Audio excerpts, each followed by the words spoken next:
नमस्कार, 100% समाचारमा स्वागत छ। म प्रतिमा। सुरु गरौं 100% समाचार। दुई अध्यक्ष बीच विवाद चर्किँदै गएका बेला नेकपाका कार्यकारी अध्यक्ष पुष्पकमल दाहाल र वरिष्ठ नेता माधव कुमार नेपाल पक्षका विद्यार्थीहरूको काठमाडौँमा भेला। भेलालाई नेकपाका स्थायी समिति सदस्य र केन्द्रीय नेताहरूद्वारा सम्बोधन। प्रधानमन्त्री समेत रहनुभएका अध्यक्ष केपी शर्मा ओलीले बैठकमा भाग लिन्न भन्न नपाउने भेलालाई स्थायी समिति सदस्य अष्टलक्ष्मी शाक्यको भनाई। दुईवटा प्रतिवेदन आउँदैमा पार्टी विग्रहमा नजाने भन्दै शनिबारको सचिवालयमा बसेर संयमताका साथ बहस गर्न नेताहरूलाई शाक्यको आग्रह। समस्याको समाधान गर्न बैठकमा भाग नलिनेलाई नेतृत्व मान्न नसकिने अर्की स्थायी कमिटी सदस्य पम्फा भुषालको भनाई। जसले समस्याको छलफल गर्न सक्छ वा अन्तर्विरोधको हल गर्न सक्छ त्यो मात्रै सही नेतृत्व हुने भुषालको दाबी। सत्तारूढ दल नेपाल कम्युनिस्ट पार्टी नेतृत्वबीच भइरहेको विवाद समाधानको लागि उच्चस्तरीय प्रयास जारी।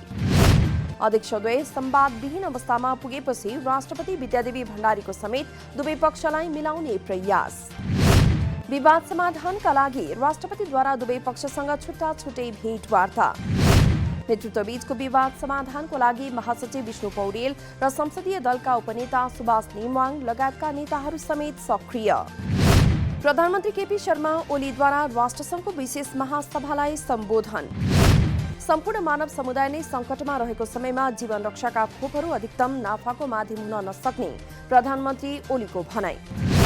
कोभिड-19 सम्बन्धी खोपहरू वास्तविक रूपमा नै विश्वव्यापी सार्वजनिक हुनुपर्नेमा जोड। सबै मुलुक तथा जनताका लागि खोपहरू सहज पहुँच र उपलब्धता हुनुपर्ने प्रधानमन्त्रीको भनाई। विश्वव्यापी रूपमा नै खोप उपलब्ध नभएसम्म विश्व महामारीबाट सुरक्षित नहुने भनाई। विश्वमा सबैको पहुँचमा भ्याक्सिन पुर्याउन कोभ्याक्सले गरिरहेको पहलको प्रधानमन्त्री ओलीद्वारा स्वागत। भारतीय विदेश सचिवको नेपाल भ्रमणले भारतसँगको संवादहीनताको अवस्थालाई अन्त्य गरेको परराष्ट्र मन्त्री प्रदीप गेवालीको भनाई। भारतीय विदेश सचिवको भ्रमणसँगै भारतसँगको औपचारिक संवादको ढोका खुलेको प्रतिक्रिया। भ्रमणका क्रममा सीमा सम्बन्धी समस्यालाई औपचारिक एजेन्डा बनाएर उठाइसकेको र प्रेस विज्ञप्तिमा समेत उल्लेख गरिएको जानकारी। नेपालले जुन उचाइबाट सीमा समस्याको कुरा राख्नुपर्ने हो त्यसलाई औपचारिक रूपमा नै एजेन्डा बनाएर राखिएको मन्त्री गेवालीको भनाई। व्यापार वाणिज्य जलस्रोत सीमा विवादका विषयमा भारतसँग स्पष्ट छलफल गर्ने बाटो खुल्ला भएको र त्यसलाई भारतीय सरकारले पनि स्वीकार गरेको दाबी। सीमा सम्बन्धी विषयमा छलफल गर्ने गरी दुई देशका सचिव स्तरीय बैठक बस्ने तयारी भइरहेको पनि मन्त्री गेवालीद्वारा जानकारी। सर्वोच्च अदालतद्वारा नेपालको नाम संघीय लोकतान्त्रिक गणतन्त्र नेपाललाई नेपाल नामाङ्करण गर्ने मन्त्री परिषदको निर्णयका बारेमा लिखित जवाफ माग। मन्त्री परिषदले उक्त निर्णय गरेको कारणबारे 15 दिनभित्र लिखित जवाफ दिन न्यायाधीश मीरा खड्काको एकल इजलासको आदेश। मन्त्री परिषदको गत असोज 11 गतेको बैठकले देशको नाम नेपाल लेख्ने गरेको थियो निर्णय। सरकारी निर्णय विरुद्ध अधिवक्ता सुभाष श्रेष्ठले कानून न्याय तथा संसदीय मामिला मन्त्रालयलाई विपक्षी बनाई सर्वोच्चमा गरेका थिए रिट निवेदन दायर। नेपालमा कोरोना भाइरस संक्रमितको संख्या 2,38,861 पुग्यो। शुक्रबार थप 1,272 जनामा संक्रमण पुष्टि भएको स्वास्थ्य तथा जनसङ्ख्या मन्त्रालयद्वारा जानकारी। पछिल्लो 24 घण्टामा 1,575 जना निको भएर फर्किएसँगै डिस्चार्ज हुनेको संख्या 2,21,847 पुगेको मन्त्रालयको भनाई। नेपालमा 15,447 जना सक्रिय संक्रमित आइसोलेसनमा र 537 जना क्वारेन्टिनमा रहेको तथ्याङ्क। पछिल्लो 24 घण्टामा थप 16 जना संक्रमितको मृत्युसँगै कुल मृतक संख्या 1,567 पुगेको मन्त्रालयद्वारा जानकारी। सरकारले सार्वजनिक नगरेपछि उच्चस्तरीय राष्ट्रिय शिक्षा आयोगले तयार पारेको प्रतिवेदन आयोगका सदस्यहरूले आफै गरे सार्वजनिक। आयोगले 2075 सालमा सरकारलाई बुझाएको प्रतिवेदन सार्वजनिक नभएपछि आयोगका सदस्यहरूले नै गरेका हुन् सार्वजनिक। जनतालाई सूचनाको हक भएअनुसार प्रतिवेदनमा के छ भन्ने जानकारी दिन सार्वजनिक गरिएको आयोगको भनाई। प्रतिवेदनमा सबै विद्यालयमा विषयगत दक्ष शिक्षक दिइनुपर्ने, अधिकार सम्पन्न योग्य प्रधानाध्यापक दिइनुपर्ने लगायतका विषयहरू उल्लेख। विश्वविद्यालयहरूलाई अनुसन्धानको केन्द्र बनाइनुपर्ने विषय पनि प्रतिवेदनमा समावेश। स्वर सम्राट नारायण गोपालको 30औं स्मृति दिवस विविध कार्यक्रम गरी मनाइयो। विक्रम सम्वत 1996 असोज 18 गते काठमाडौँको किलागलमा जन्मिनुभएका नारायण गोपालको 2047 साल मङ्सिर 19 गते भएको थियो निधन। आफ्नो गायकीबाट सबैलाई आकर्षण गर्नुभएका नारायण गोपालले पाउनु भएको हो स्वर सम्राटको उपाधि। आफ्नो गायन यात्रामा नारायण गोपालले नेपाली भाषाका 135 भन्दा बढी गीत गराउनु भएको छ रेकर्ड। नारायण गोपालले आधुनिक मात्र नभई 1.5 दर्जन जति नेपाली चलचित्रका गीतमा पनि दिनुभएको छ आवाज। किसानहरूले उत्पादन गरेका वस्तुको बजारको सुनिश्चितता सरकारले गर्ने भूमि मन्त्री पद्मा अर्यालको भनाई। सरकारले सहकारीको माध्यमबाट 36 वटा बजार निर्माण गर्ने अभियान चलाएकाले उत्पादनको बिक्री तिनै बिक्री केन्द्रबाट सुनिश्चित गर्ने दावी। किसानहरूले उत्पादन गरेका वस्तु बिक्री गर्न सहकारीले आफै बजारको स्थापना गर्नुपर्नेमा मन्त्री अर्यालको जोड। बजार स्थापना भएमा किसानले आफ्नो पसिनाको मूल्य नपाउने स्थितिको अन्त्य हुने पनि मन्त्री अर्यालको विश्वास। सहकारी बजारको माध्यमबाट किसानलाई मुनाफाको अधिक अंश दिने व्यवस्था गरिने पनि मन्त्री अर्यालद्वारा जानकारी। उदयपुरको कटारी नगरपालिका 8 मर्जेतपुर स्थित भण्टाबारीमा रहेको सौर्य सिमेन्ट उद्योगको चुनढुङ्गा खानीमा बम विस्फोट। बम विस्फोट हुँदा भाग्ने क्रममा 5 जना खानी मजदुर सामान्य घाइते। 4 जनाको समूहमा आएका अपरिचित व्यक्तिले 4 वटा बम विस्फोट गराउनुका साथै 2 वटा शंकास्पद वस्तु समेत छाडेर भागेको स्थानीयको भनाई। महानगरीय अपराध महाशाखाको टोलीद्वारा दुर्लभ वन्यजन्तु रेड पाण्डाको छाला सहित 3 जना पक्राउ।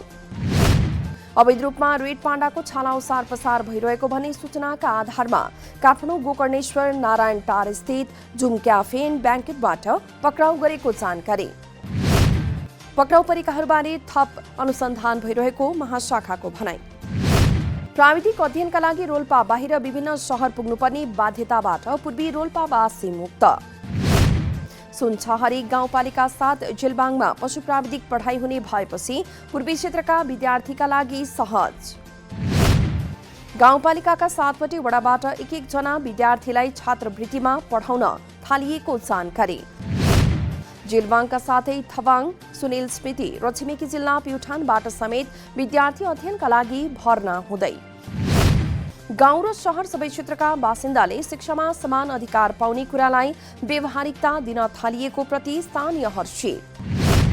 मानव सेवाश्रम लमजुङलाई 1 करोड बढी मूल्यको जग्गा आफ्नै स्वामित्वमा प्राप्त।